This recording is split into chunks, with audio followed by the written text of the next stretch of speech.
writer. Yeah. So you like English? Sure. And I've been English. Oh, that's good. When you were little, you used to tell me about the moon. Do you remember that? No, you don't remember. No. See, I used to stand by that window right there, and you tell me all about the moon.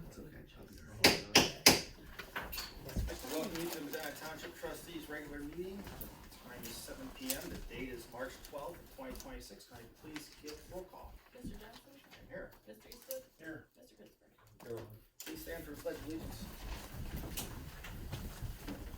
I pledge allegiance to the flag of the United States of America and to the republic for which it stands, one nation under God, indivisible, with liberty and justice for all.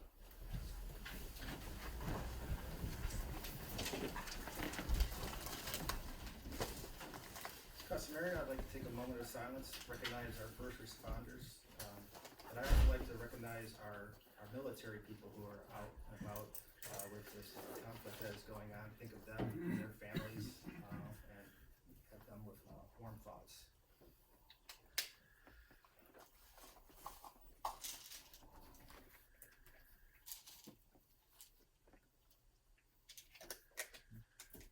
All right, again, I'd like to welcome you to our meeting.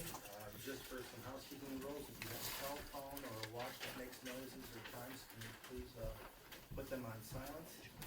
Please keep talking in the crowd to a bare minimum. We do have microphones on here that we are recording, and we're trying to translate the audio into minutes and stuff that makes it easier on our staff. We will have public comment towards the end of the meeting. If you do want to have a public comment, please keep your comment to 2 minutes. Also, please make sure that you are signed in on our sign-in sheet too. So going forward, first thing on our agenda will be previous meeting minutes.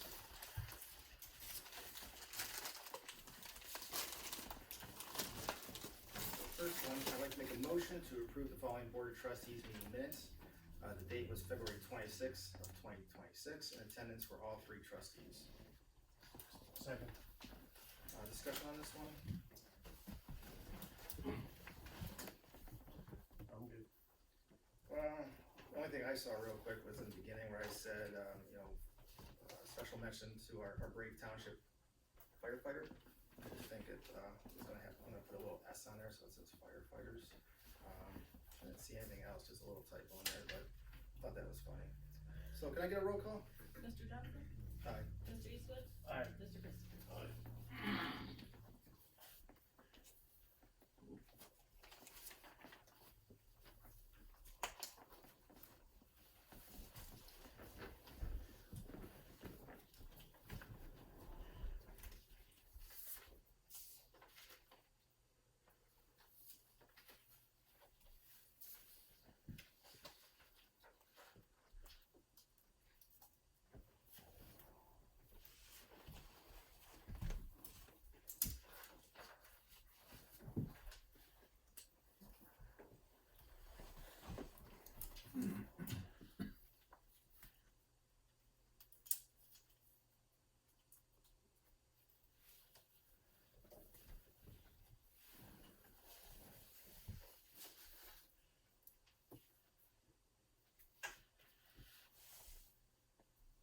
Anybody else hot in here? Can we get that turned on? Anybody?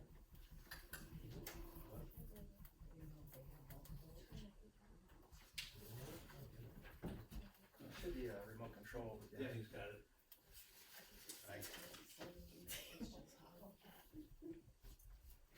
Good? Alright. Next, I'd like to make a motion to approve the following Board of Trustees meeting minutes. This date was June 22nd of 2023. It's a regular trustees meeting. In attendance were trustees Eastwood, Christopher, and Johnson. Second. Any questions? Any comments? Members. Roll call, please. Mr. Johnson? Aye. Mr. Eastwood? Aye. Mr. Pittsburgh? Aye.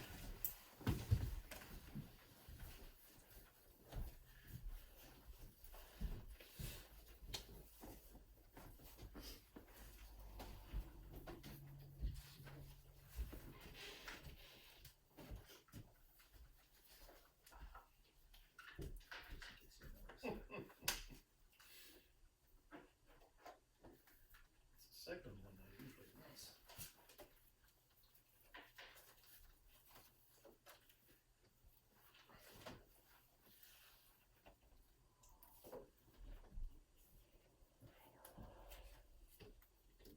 Should we sign this?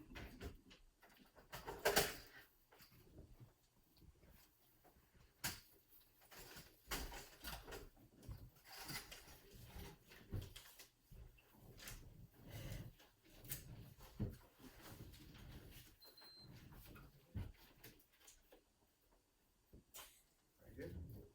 All right, next on the agenda is approval of payroll. I'd like to make a motion to approve the payroll dated 3/13/2026. The total amount is $55,803.15. The total remaining deductions, withholdings, liabilities of $12,311.33. And we'll incorporate this two-page document as presented. Second. Roll call. Mr. Johnson? Aye. Mr. Christopher? Aye. Mr. Eastwood? Aye.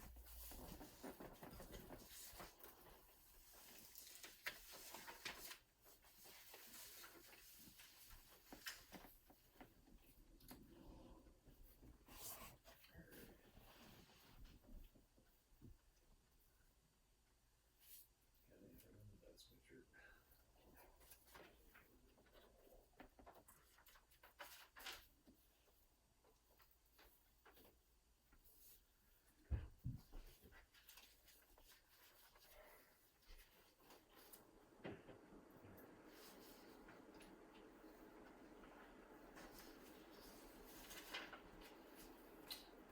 Just two spots, right?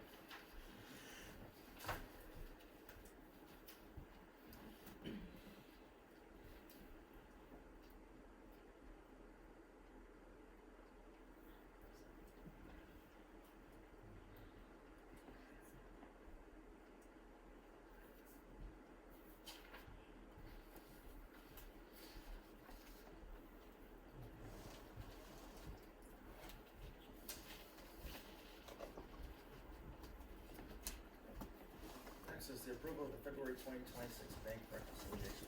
I'd like to make a motion to approve the February 2026 bank reconciliation. Reconciliation date was February 28th, 2026. Posted date was March 4th, 2026. And we'll incorporate this four-page document as presented. Second. Roll call, please. Mr. Johnson? Aye. Mr. Eastwood? Aye. Mr. Christopher? Aye.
All right, next on the agenda is, talking about financial contributions to Medina City for the fireworks for, 2026. I know we had a representative in from the last meeting talking about, asking, originally, I think they were asking for roughly 5,000 range, and then, Montville volunteered to split it, if I remember correctly. So this motion in front of me is talking about just, make a motion to approve the township to financially participate in the city's Independence Day celebration, but we're not talking about any money.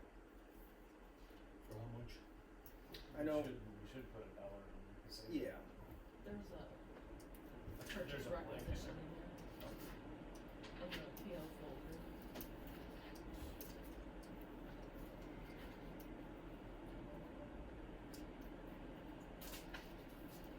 I think we were talking about 6,000.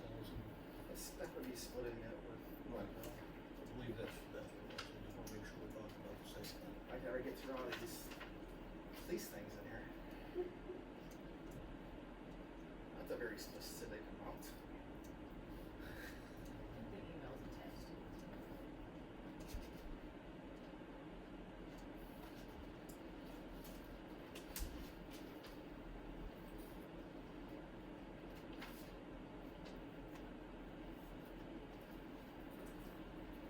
Yeah, so basically what Keith was asking about is percentages from the townships.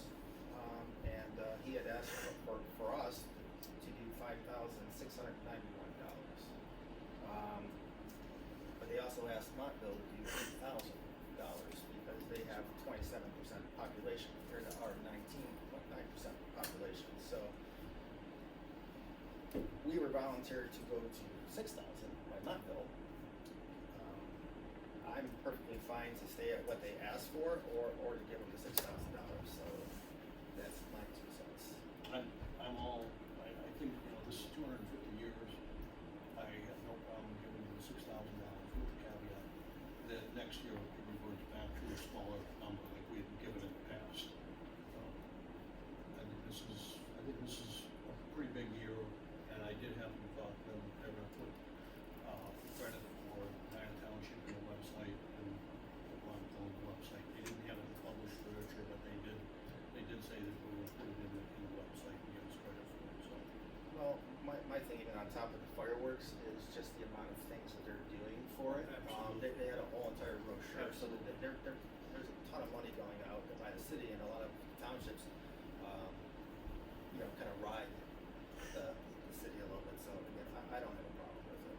I don't have a problem with the 6,000. The perspective I was using is I was trying to think of what we could do in the township, which was gonna cost real money. And they're already going and putting the organization together. We can read through that brochure, which I think we have some here. We have some in front still? Yeah. So they're available and maybe they're on our website, maybe? No, they're a link, right? We were gonna put a link. They're supposed to, If it's not there yet. But the city's going to a high capacity, I think, like you said, Bruce, we only have 250. And if we don't have to spend money doing something just strictly for the township, we can utilize what they're doing. I'm perfectly okay all right. with the 6,000.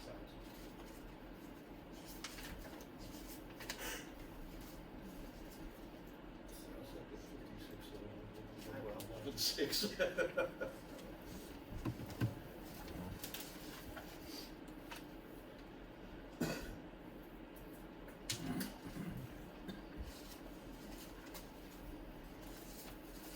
And with that said, we should encourage our people to utilize that.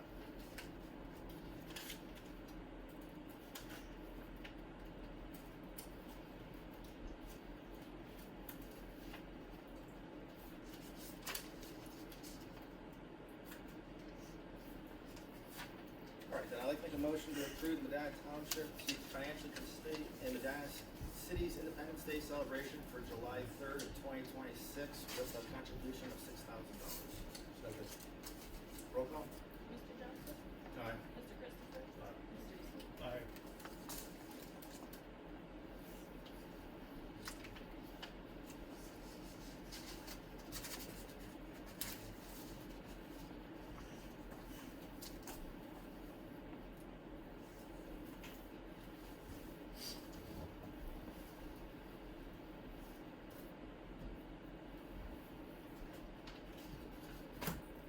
All right, next on the agenda is purchase orders and train requests. Mr. Eastwood, do you have any purchase orders or train requests?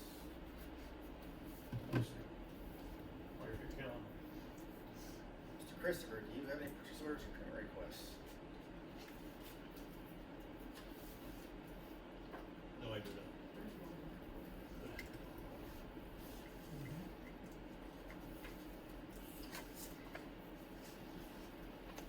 All right.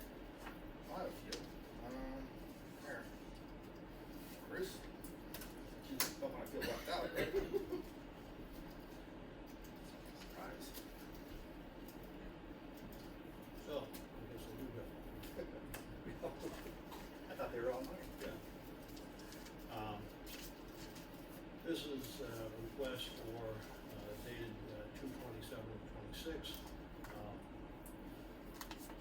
appropriation of $523.25. And this is for intro to government records management webinar from 8 a.m. to 3 p.m. on 4/22/26. And this is continuous education, and it's for both Kayla Webb and Janine Brown. And so it's just pretty straightforward. Second. Any discussion? Training is good. Roll call. Mr. Christopher? Aye. Mr. Johnson? Aye. Mr. Eastick? Aye. Alright, I do have a couple training requests here, so. Favorite format here. I'd like to make a motion to approve a training request. This is going to be for Officer Seward. It is drone lead training. It's going to be located at the Westlake Police Department for 4/13/4/15 of this year. And the reason for it is drone operator certification. There is no cost to this. Second. Any other questions or roll call? Right here. Roll call, please. Mr. Johnson? Aye. Mr. Eastick? Aye. Mr. Christopher?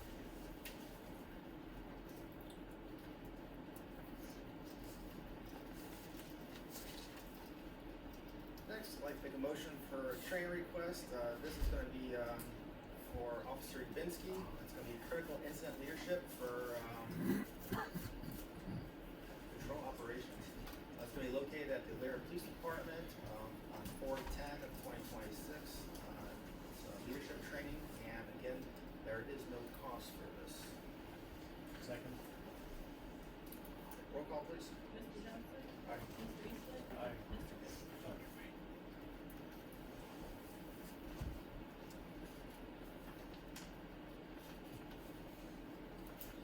All right, one more. I'd like to make a motion for training request.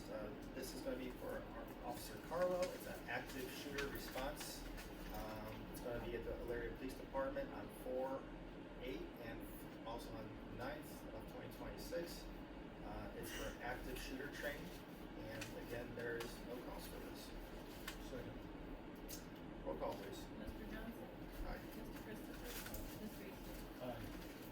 And I just want to throw it out there too, that it is nice that we can get some training for our officers in these different things and to not have the costs associated with them. So it's something, especially even like with what happened today up in Michigan. Good to have these guys trained, and you never know what's going to happen. So anything that we can do and also not cost the township money, sign them up. We have a purchase order. So I'd like to make a motion for a purchase order requisition. The department's going to be admin. The vendor's going to be the city of Medina. This is going to be for the 2026 community fireworks contribution. Total amount is $6,000. Second. Roll call, please. Mr. Johnson? Aye. Mr. Eastick? Aye. Mr. Christopher?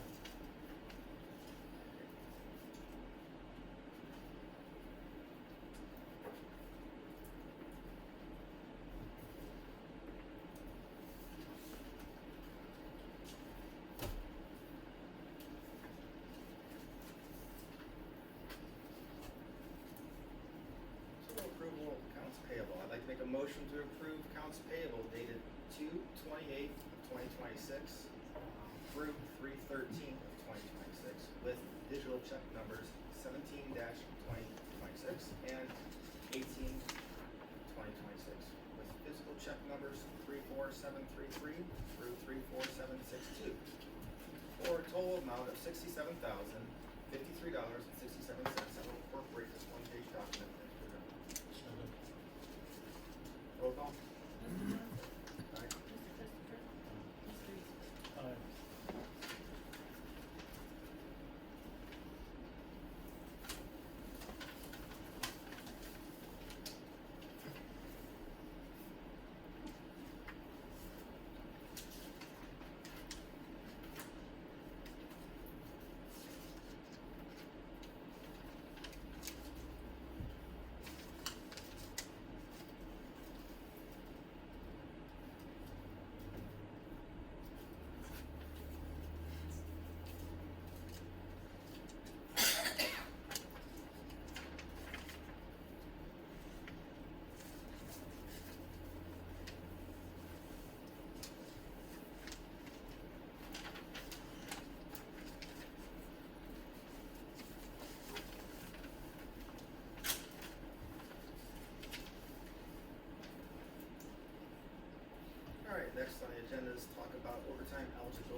talk about it, but I wasn't really ready to make a move on it yet myself. We talked about this for probably going back 3 or 4 months and kept moving and really not doing anything. And what it is, for example, if Elaine has 2 meetings a month, we just say to do every month, sometimes more than 1, but 2 meetings a month. So she works overtime for those meetings. If she takes a vacation day that week, or if she is a sick day that week, then she doesn't get paid the overtime, even though there's $40. Other township employees, no matter if every other township employee gets this. So all we're asking for is that these things be equal up for the administration department. And that's what it is. I understand the quality of it. This is like for a full-time person. Oh, this is like for a full-time person. Well, anyone that works over 40. Well, no, because they don't have sick time or vacation time or anything. There's that, so I mean, it doesn't matter. This is literally probably only for Elaine. Right. At least one.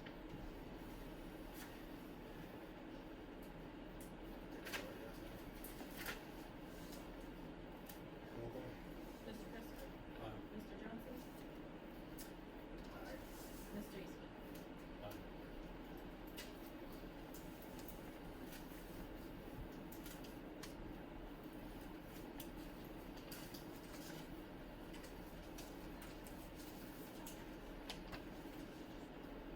Next on the agenda is department head comments. Danny? I have nothing for this evening, thank you.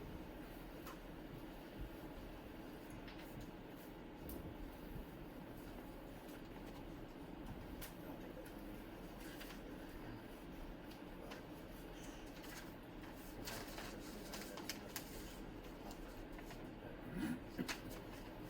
So I'm gonna note on this too, Bruce, that since this is something that can change, this is gonna be a resolution. That's when I have this written, so you can make the motion to break up the resolution. But this needs to be a resolution when it comes from this. Okay. All right, chief, Elaine. One thing we were talking about was, some copiers that have been sitting in the back. I don't know if Doug, you wanted to bring that up later? Yeah, okay. What we're gonna do with equipment that we're finding to get rid of it, but that's all I had. All right. New business. Waste agreement. Lease agreement discussion. So, Denny has done some homework.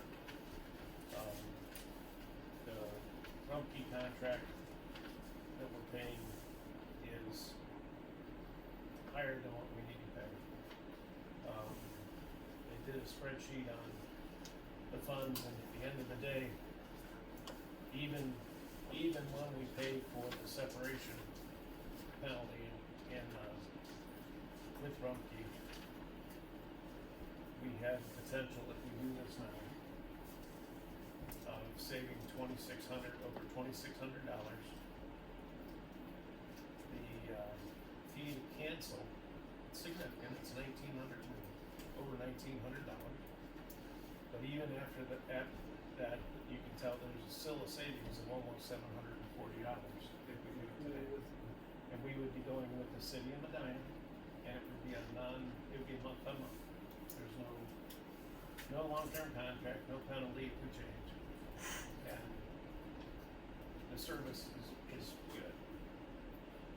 I didn't have much time to look into this because I was in the hospital. So that was a good So excuse. we're basically we're Rumpke, but they charge so much that even if we cancel with them, it's still cheaper to go with the Diner. Yeah, what I'm Basically, getting- this summary. What I'm getting at is, it just came to me this week that there's a new carrier down in Valley City. And I don't have the name, they are cutting the price substantially under Rumpke, all the others. And I'm talking about residential. It's $25 a month. So, right now, somebody's paying in Florida, they're paying $150 or whatever they're paying. This is substantially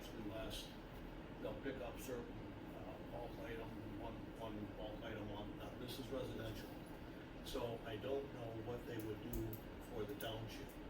But according to what I was told, it was no cancellation. And again, this is what I was told, but people have picked up their, new garbage cans and put them in their yard. So,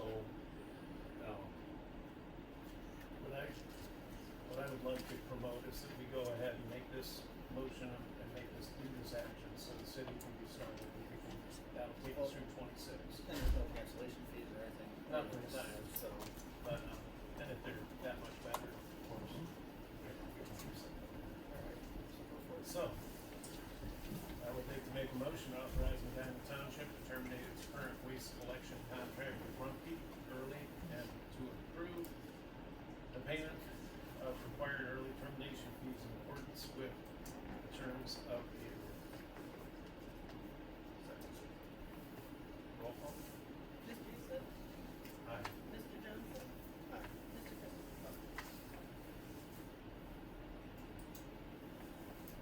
Good. Do we need to go back ahead and, I make a motion to engage with the city of Medina? I would like to make a motion to authorize Denny to engage with the city of Medina for our waste collection as discussed, and to coordinate the beginning of that with the termination date of, city. Roll call. Mr. Eastick? Aye. Mr. Christopher? Mr. Johnson? Aye. Thank you. There's one seat.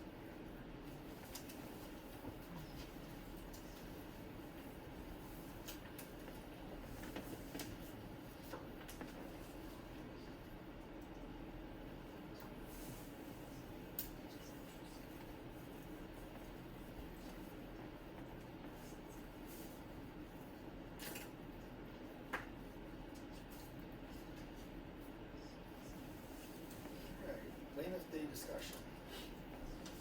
Put that one on there? So there's been light conversation about the Weymouth Day cancellation this year, and I asked, the Weymouth Preservation Society not to cancel it. Let's try to see if we can't drum up some support and allow the tradition to continue. So that being said, this is simply saying if there's people listening and they're interested in participating, please reach out to me, call, text, or email me. We're gonna have more information coming up, including respective dates, but, and there will be a meeting coming up if there's enough support. I don't personally wanna see it go away because of the current situation going on in Weymouth. That's why I'd like to see it continue. I agree with you. I've been involved with Weymouth Day since I moved into the township. Unfortunately, people who are in charge of the Weymouth Preservation Society and people who are in charge of creative housing are having issues. I can't quite get a beat on whose issue it really is. But it's something that's been very important to the community over there, and I don't see why we couldn't advertise it and get the contacts and stuff like that. I know Susan said she's all for letting us have the contacts and stuff like that. If it can't be held at the school, I'm sure the church over there can do it, or you can also use the lakes property if you have to. So I'm all for it. So I think it's just something that needs to be addressed, and these people volunteered to volunteer and help with it. Basically, we can't do everything ourselves. So I approve that. I think we should start putting that out there. I'll put some feelers out there too, and then again, we can get visual version of the newsletter out here soon. And put some notes in there for that too. Alright, next on the agenda is sale of surplus equipment. I think that we've already kind of touched the tip of that one, so Doug? Yeah, we've been seeing we had some surplus equipment in the admin building, specifically a nice copier. And what I'd like to do is encourage our department heads to look at what you have, what you may have, and we'll go ahead and try to approve a list to be offered up for sale. And if they don't sell a certain time, we'll forward it to be destroyed or torn. Just a note on that too, I'd always like to have departments just kind of spread a little spreadsheet back between them, you know, just in case they can use the scanner, copier, printer thing over at the police department or something, you Yeah, know? that's what we had asked. We've tried that. All right, They just, said no. Yeah, but that's true, that's why if we have a good list, we can communicate that between them. right, cause you know, one department might not know what the other department has, so. That's all that was about. All right, And time-wise, to put a timeline on it, I'd like to think that by the next meeting, we can hopefully have a list of stuff to do. Complete the meeting. all right. Electrical supplier rate, discussion.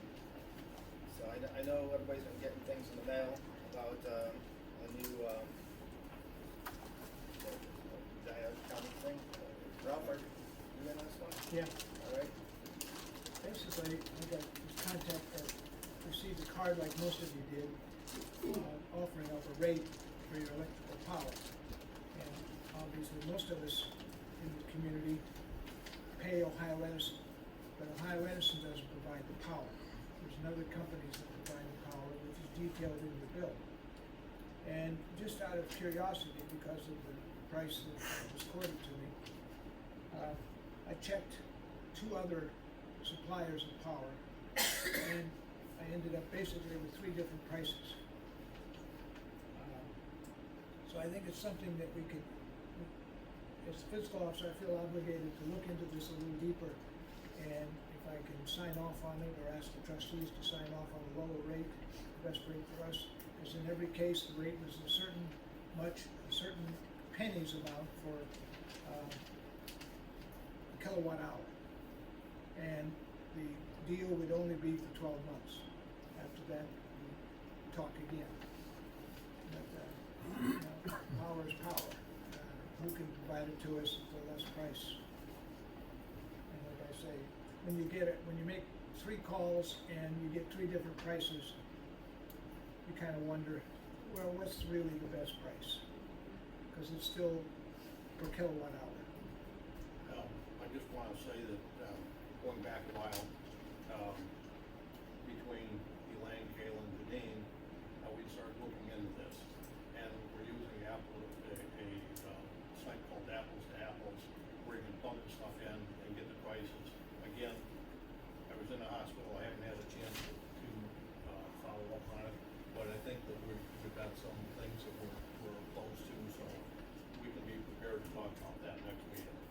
And we'll have the actual numbers, using that application. Is that something you guys can talk about and work together on? Yeah, That's- because there's one Yeah, place yeah, I mean, wants us to and opt you out can do by a it, certain you can date. do it for other things besides There's a electricity. date, there's a time frame. There's a on it. time frame on it, What's the time frame? March 25th, which is the day before the next meeting, I think. So do we need to make a motion to let them make those choices? I think we can make a motion to allow Ralph to negotiate the best deal, and you guys can be involved in working on it. There's nothing that we have to say that you can We work could make with a him. motion to say we take the best that we can find. Well, that's basically what I just said. Well, Yeah. but I mean, Because again, like, people in the, nothing gets you more paranoid than people changing your stuff about you knowing, you know? And then you find out like 2 months later that you're all with a different carrier and you're paying double, so. we just wanted to get the information out. We weren't gonna change anything. We just needed to get the information, So, bless you. so. Make a motion then? I'd like to make a motion then to allow Bruce and Ralph to work together to make the proper choice for the lowest rate for electrical consumption, to make sure that we don't get switched unknowingly to something that's going to charge us higher. And I believe we can also use it for gas. Second. So, yeah, second, okay, sorry. That's a different. Roll call. Mr. Johnson? Aye. Mr. Eastman? Aye. Mr. Christopher? Aye. All right, thanks for keeping an eye on that too. I know I got the same thing and I've been caught with that more than once. All right, next on the agenda is public records transparency. Actually, seems like a pretty good period. It looks like one email with 3 different parts from Angela Ventura, basically asking about the engagement of our legal services. We were able to close 12 public records requests, and so our update is 2023, we're at 46. 2024, we're at 32. 2025, we're at 67. 2026, we're at 32. So we're at a total of 177 records that we have to still fulfill. So still seems like a lot. Thank you. Alright, thanks for that. Next on the agenda is the fiber installation update. Mr. Eastwood. This was a busy week.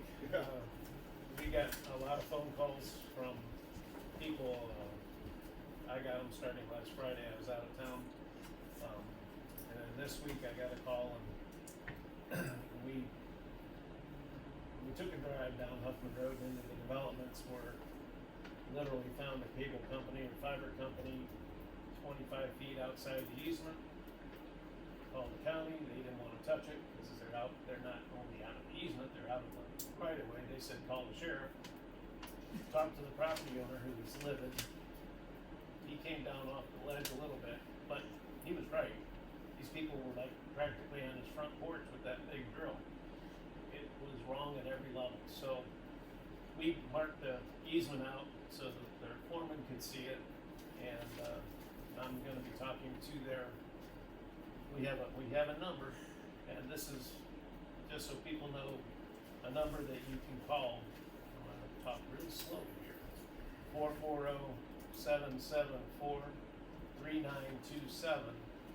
and that's for the General Frontier Service Line. And then I have another number of an individual I can call that will be receiving letters and so forth. Being in the business, contracting, working in right-of-ways, doing public utilities literally, when we did work similar to this, at least working in right-of-ways, we had to be on the side of that right-of-way, we had to get an easement. And those easements usually cost me money. So I'd have a service area where we would stockpile pipe or structures or whatever. That was part of the process of doing the job. I didn't just assume I could go on someone's property, drive up their driveway. It's inappropriate. Now, I think that it's a reasonable effort that we can try to help our residents by standing up for them. That's something that's just, they don't know where to go. What is it? It's a 60-foot long easement, 30 each side. In this case, generally it's a 60-foot right of way plus a 12-foot easement outside the right of way, generally speaking. Okay. So the county engineer told me it was 12 foot outside of the sidewalks in this development up on Crimson. So I marked 13 foot to give them a little grace. 13 foot outside the sidewalk. So you have 30 feet on each side from. Don't get locked up in from each side because this is on a cul-de-sac, so it's even harder to try to pull. But the sidewalk's there, easy to measure from. They put stakes in there so that everybody could see what was going on. And the property owner and he was thankful somebody came and had the conversation. I mean, it didn't stop what they're doing, but now his neighbors are aware of what's going on as well. Generally, in the straightaways, they're in pretty good shape. But, so it was a frustrating time and will be while these people go through our community. Directional drilling, like any underground work, is gonna have its risks. Just so I know, because people contact me, so I'm not going to the same neighborhood. What neighborhood? It was down here off of Huffman. It's called Crimson. Weymouth Crossings. Weymouth Crossings is the So, good news is there's some awareness. Good news is there's some phone numbers here that people can use, or a phone number. Bad news is, according to the county permits department, there could be 2 more cable companies after Frontier coming through this summer. And we don't have any control over that. We can't tell people no, we can't tell people we can tell them stay in the easements. And that's more of a legal thing than it's not a township law, it's people can have them arrested or whatever. But it's a problem. We got 2 more companies that have come up and disturb people's lives. It's very frustrating. You go on an end, but you're told you can't do anything about it because it's PUCM. So, heads up, there's more coming, but that's all that was about. Thank you. Number 7's got travel food allowance discussion.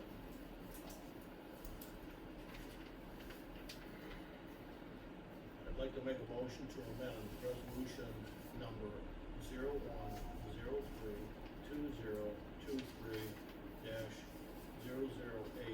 to increase Medina Township reimbursement rates for meals during travel to a maximum of, and we're leaving it blank, to discuss, and not to exceed per meal, leaving that open for, discussion. So, we have a second, then we can discuss it. Second. We found out, this last time, this is, for 2023, and so we're in 2026, so it's 3 years old. This last time in Columbus, you saw just how expensive meals were, and you could never, I think, get a $60 a day allowance. And if you stayed in a hotel, you could almost eat like maybe one dinner. So what we're looking at, in talking with different people, looking at coming up with maybe like $80 a day, increasing it $20, and then having a meal allowance not to exceed, you know, some amount, whatever it be, $40 or $50 or something like that. And I've talked to other townships, they're doing the same thing. I'm not too worried about our maximum currently. If we were gonna do some changes, what I would consider changing is, we do have some employees who are limited to what they should be eating, so going out to dinner isn't always easy as opposed to possibly buying groceries and coming in. The current model we have doesn't really allow you to do that. I mean, there's no, I think there might be some additional conversation or maybe to lighten it up a little bit. I'd like to make, I mean, somebody's trying to take care of themselves and we have a $60 limit, and they're gonna buy groceries for a day or whatever, and they're gonna eat better food. I don't know, that just, Talk about yourself here. Well, I did some simple math just on the last time that we were down there, you know, and you can't get a breakfast for $5 anymore. So No. I had breakfast at $15. Lunches easily were hitting $25, and then dinner was easily at, you know, with the tip at $35. So if you add up those prices, it raises it to $75. You know, so that would be my proposal. And then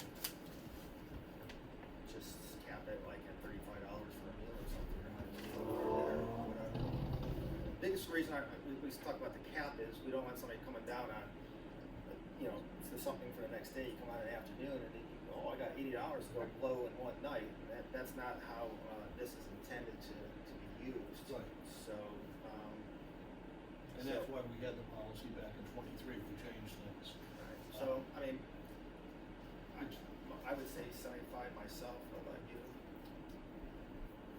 I could go along with it. I mean, at the end of the day, you don't have to use it. I think if you see the practice of most of the people, it's not always used, that there's sometimes where it could go. I wouldn't be against it, but I would like to be able to offer somebody a chance if they wanna go get themselves some kale and vinegar and oil or something. Well, maybe, maybe we modify this Well, to again, somehow put it in. all you're doing is when you go out there, you're grabbing a receipt.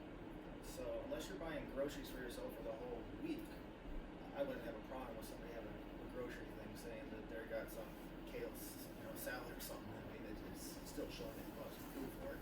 I don't want to have it so that you get your groceries through the township.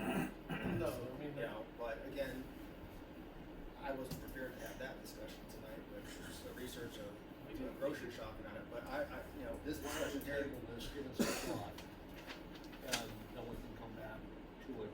But at do least, one at least the thought process is there now, so, then, Right, because Right. obviously the need is there a little bit, because again, I mean, I don't think there was one place that a dinner meal wasn't $25 or $27 for dinner, and then if you wanna give the people a tip, you're already easily over $30. So I think that's where this started. And of course, on the breakfast thing too, is kind of yeah. getting a little outrageous when you go to I think when Chief and I went down to the diner for the training, I think, what was that, $25 for 2 eggs? And I walked to the corner, got my Panera sandwich. So then I'll make a motion to retract this. Just, we'll just retract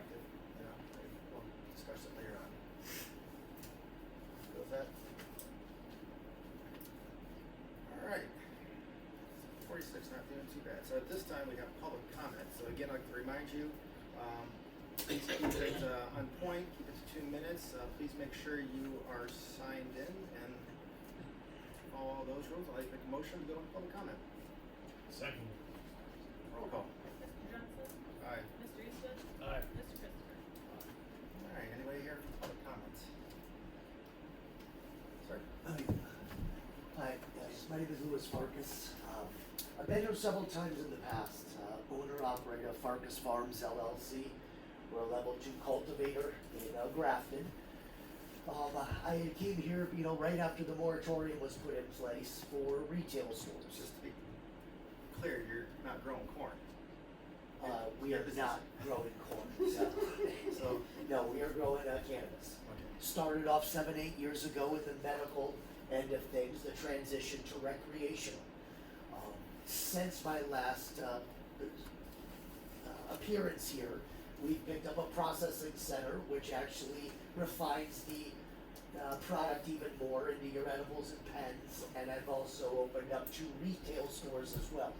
Now, I know there's been some confusion about the laws and some legislation going through, and a lot of changes have taken place, and that's why I'm here tonight, is to put it back on your radar to see if there's any sort of reconsideration on the moratorium for a retail store.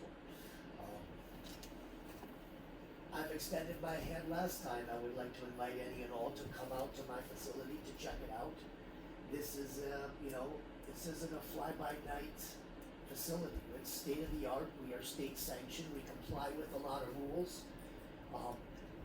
The municipalities that are hosting these retail stores are getting the 36% of the 10% excise tax. So quick math, if you do $1 million in sales for the recreational market, 36% of that of an excise tax is $100,000. Sorry, 10% of the million is $100,000. Of that, 36% would go to the host municipality. Now you extrapolate that out. Obviously, I believe that the demographics here, there is a store in Seville that allowed it, that does very well. Somewhere here in the township, up by the State Route 18 corridor, I think could absolutely be a game changer, not only for, business-wise as far as my end goes, but the benefits for the community as well. I took it upon myself, What was your last name again? Farkas, F as in Frank, A-R-K-A-S. We're probably gonna politely have to cut you off, only because of the time frame, but not one Feel free to people stay might. after and talk. Yeah, please. Real quick though, just, give me 30 more seconds, that's it, 30 seconds, please. Enough. I took it upon myself, the big thing with the hemp and everything. I collected samples from gas stations in the township. Gas stations, smoke shops, vape shops. I actually had them tested. None of them comply with any of the laws. They're actually 0.3 hemp is where it should be. You're at 3% to 80% coming out of gas stations and vape stores here within the township. Unsanctioned, untested, available to kids. I have that info if you guys would like to take a look at it. Thank you for your time, and I would love to stick around and talk. Please do. Thank you. Alright, next. Paroli. Good evening. My name is Justin Paroli from Lafayette Township. I'm here tonight because I've seen recent statements supporting legislation that would limit so-called nuisance public record requests, including comments attributed to the Medina Township officials and legislation being advanced by State Representative Sharon Ray. I want to speak plainly. Whenever government officials start talking about the need to make it harder for the public to request records, people are going to be skeptical, and frankly they should be.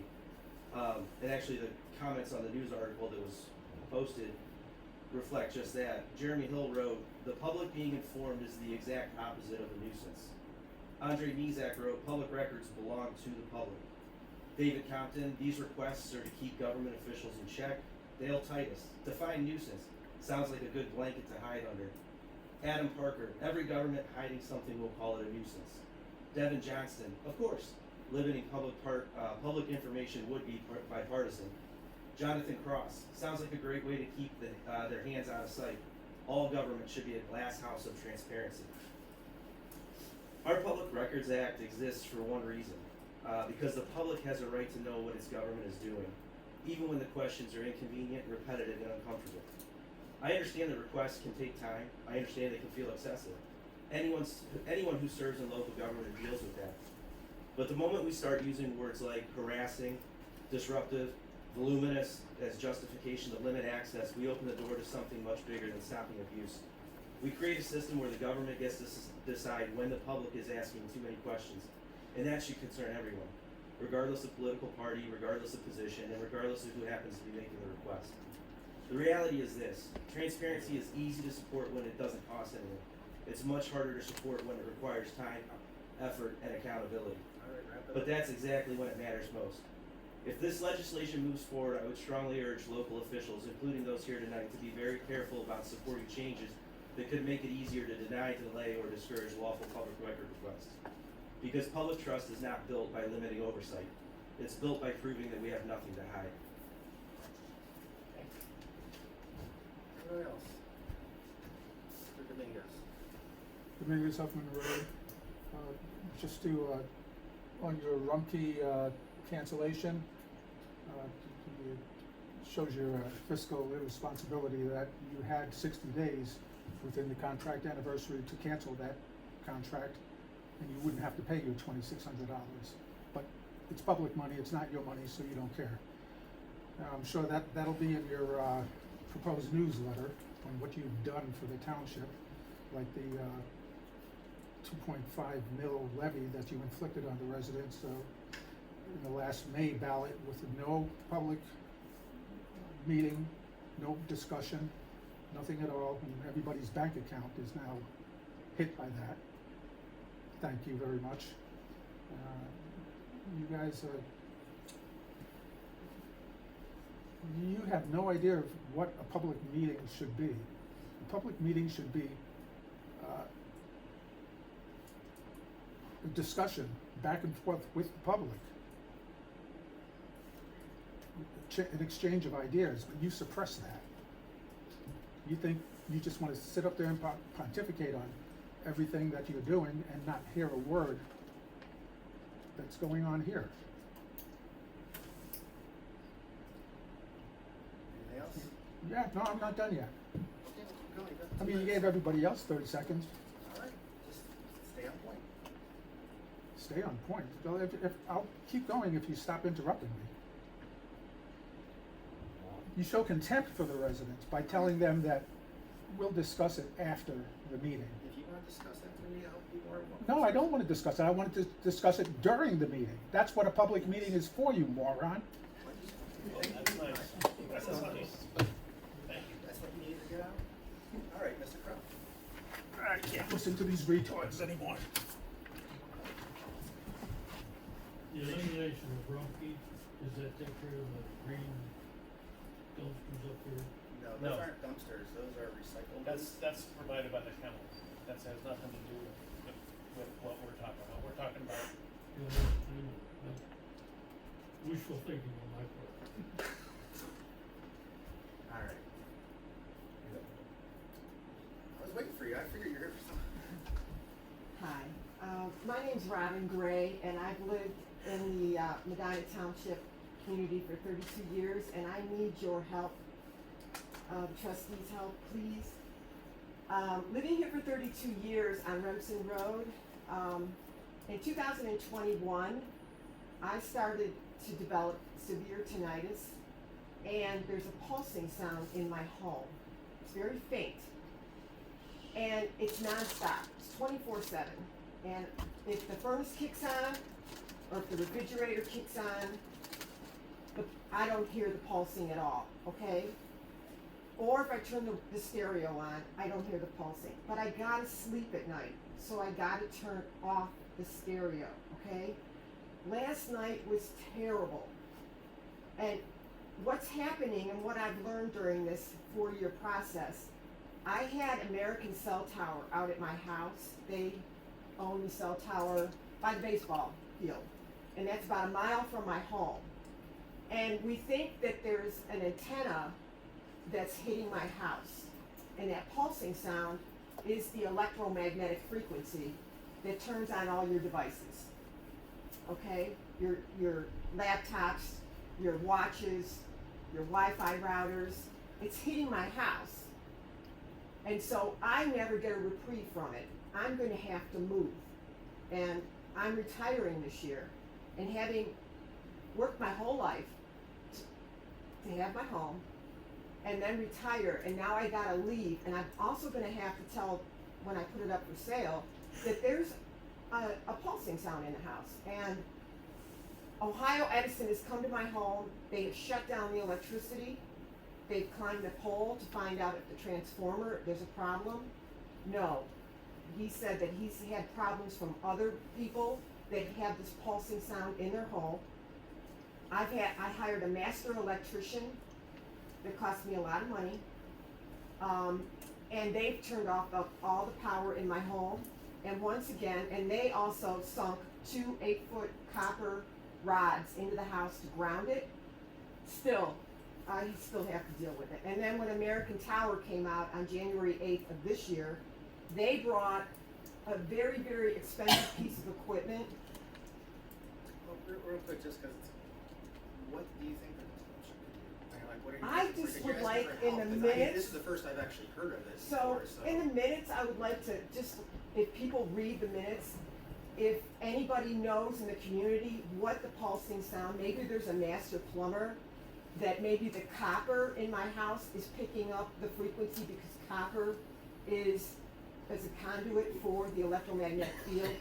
Somebody out there might So know. basically throw this out to the community to see if somebody else has got. Yeah, the same. because Have you looked at like Facebooks? I know like Medina Moms and Medina News and all that stuff's got all kinds of people with things that are bouncing off of each other. That might be something to look I've into. gone through lots of people. Apple, Armstrong Cable, they came out to the house, they removed the cable from the house thinking maybe that's what was causing the pulsing. No luck. A lot of people have come out to the house, you know, organizations, you know, institutions, people, men that have skill that, you know, trying to figure this out. And I'm at my, you know, I'm at my wit's end, and I'll follow up just by saying this. When the guy from American Cell Tower came, I asked the question with all the studying that I've done on this. When that electromagnetic frequency comes from the cell tower, okay, and it comes, he explained to me it comes in a V, and it's a spectrum, it's a bandwidth, and 5G is the bandwidth is more powerful because it's shorter bandwidth, okay. I asked the question, when it snows out, when it rains, does the snowdrops and the raindrops, does it absorb that bandwidth? And do you turn up the frequency? Do you turn the knob up? Because I've noticed that when it rains and snows, and last night when it was real windy, it was horrible, just horrible. I mean, try sleeping through something like that. And he said, yes, we turn it up. So I wanna know if other residents are suffering like I am with tinnitus. That's why I wear this headband on my head to keep my ears from deteriorating any further. And is anybody else in the community, do they hear a pulsing sound in their home? And if we could band together to try to figure this out so that I don't have to move. All right, Ron, So. I appreciate it. We'll definitely mark it in the notes there. And so can I give my phone number out? I know that I'm opening up Pandora's box by doing that, but I don't know. I'm gonna have to move because there's no way I can live in the house with this pulsing sound. It's outrageous. Yeah, I would say just for your own, let's not put your phone around there. Okay. All right, thank you though. But if anybody calls that is a resident, you have my permission to give them my telephone. Okay. Thank you for your time. If you could help me, I would be grateful. Ventura. Hi, Angela Ventura, Worcester Lane. Earlier tonight, we heard a lot about transparency and public access to records. Recently, I submitted a public records request to Medina Township for documents related to the most recent audit and the audit scope documents. The township responded that there were no responsive records and that no records existed.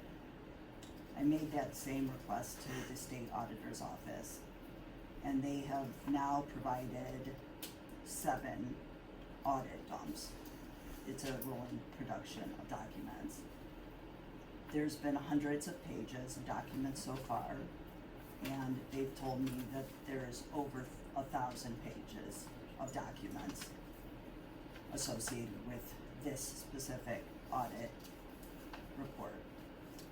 So my question is this: why did the township say that no records existed when the auditor's office clearly maintains extensive records related to that same audit exist, and they are filling this report? Those two things cannot reconcile at the same time. I've also asked repeatedly, and it's been over a year now, there was an employee that was overpaid by what appears to be about $5,000.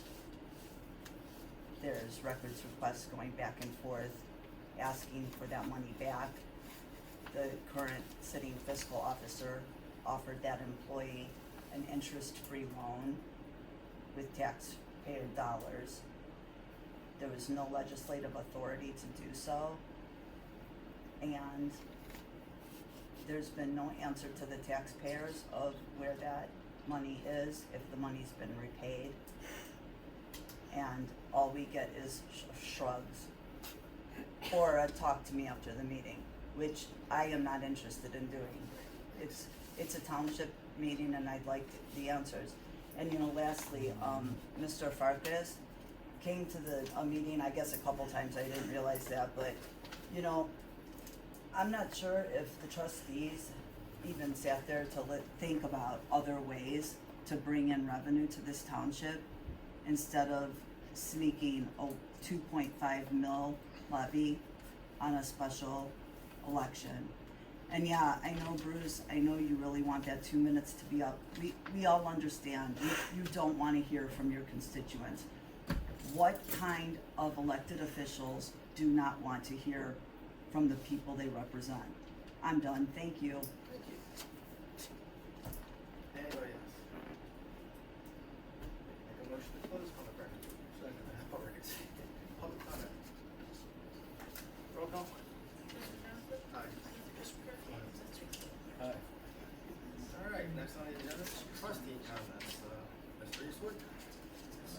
Yeah, I had made a note to talk about the internet drillers, and we had that discussion, had a note here for the phone number for the Frontier contact. I'll repeat that in case it was overlooked before, but that's 440-774-3927. And if you're a resident that's listening to this and you want some help, and you know somebody that could use some help, that's a phone number that we were given for you to call. I was at a county zoning meeting of sorts last night down at the Career Center building, and more or less listening, but they're very interested in trying to do some revamping to the county system for subdivision work. They're talking about trying to find a way to streamline it so people don't put a lot of money into it. They don't know where to go, township first or county first. They're working through process. They're gonna, I'm sure, be talking to our people, and they just, there's 8 townships that they think are major players for subdivisions that allow them. And it was an interesting conversation. So, and while I was there, I talked to officials from York Township as well as Hinckley, who both have take advantage of the single trash hauler scenario. The gentleman from York indicated they were paying $65 a quarter, and that's about half what I'm paying after I got mine reduced. So, I mean, it's continuing it, they're gonna help give me ideas on what they have. We've already talked before we would ever do anything. We'll have a hearing, we'll have a big conversation, because we know that's on the radar for people, and we do wanna hear what they have to say.